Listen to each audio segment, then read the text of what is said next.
Bonjour très chers abonnés, c'est Emi sur Technosphere 18 avec Hérisson. Aujourd'hui comme prévu, petite lecture du missel, c'est parti. Alors, mes frères bien-aimés, ayez soin d'observer la parole de Dieu. Ne vous contentez pas de l'écouter, ce serait vous tromper vous-même. Car celui qui écoute la parole sans pratiquer est semblable à un homme qui regarde son visage dans un miroir et qui, après s'être regardé, s'en va. Il oublie aussitôt qu'il était fait. Mais celui qui examine jusqu'au fond de la loi parfaite, et qui est la loi de liberté, et qui s'y attache, qui n'écoutant pas seulement pour oublier aussitôt, mais pour accomplir ce qu'il entend, celui-là trouvera son bonheur dans les actions.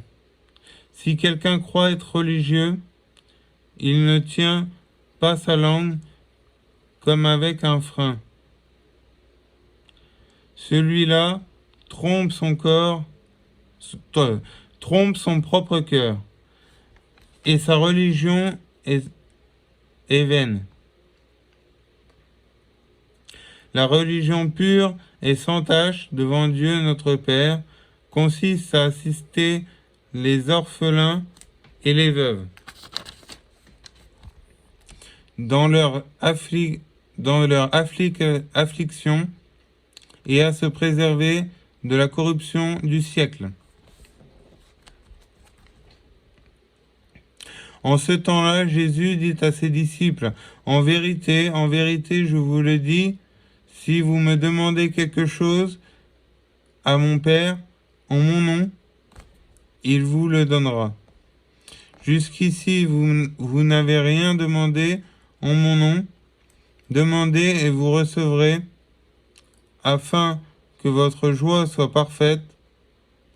Je vous ai dit ces choses en parabole. L'heure vient où je ne vous parlerai plus en parole, mais où je vous parlerai ouvertement de mon Père. En ce jour-là, vous demanderez en mon nom, et je ne vous dis point que je prierai mon Père pour vous, car mon Père lui-même vous aime, parce que vous m'avez aimé, et que vous avez cru que je suis sorti de Dieu. Je suis sorti de mon Père, et je suis venu dans le monde. Maintenant je quitte le monde, et je retourne à mon Père. Ses disciples lui dirent, voilà que maintenant vous parlez ouvertement et sans vous servir de paraboles. Nous voyons bien à présent que vous savez toutes choses et qu'il n'est plus besoin de vous interroger. C'est en cela que nous croyons que vous êtes sortis de Dieu.